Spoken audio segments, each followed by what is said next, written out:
So Teddy, tell us about what Thomas is doing today. He's at the big pond. Is he at the station or is he at the big pond?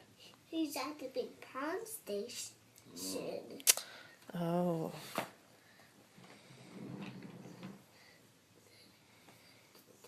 Is there anybody on his train?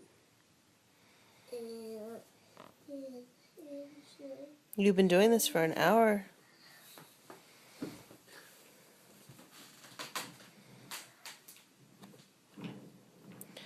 Have there been anybody in Thomas's coaches, Teddy? Yeah. Who? The Pteranodon family just got off Thomas. They just got off Thomas. The Pteranodon family just got off Thomas.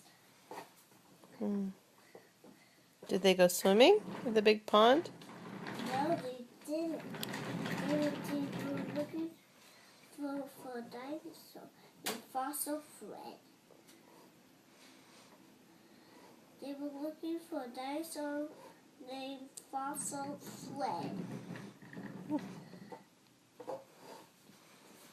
Did they find him?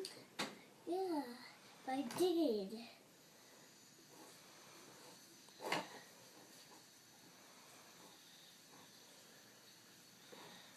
Is he going to come on the train now, Fossil Fred? No, he's just stay there. What about the Pteranodon family? No, they're not gonna stay there. They're gonna go back on the train. And then where are they going to go? Back to Pteranodon Terrace.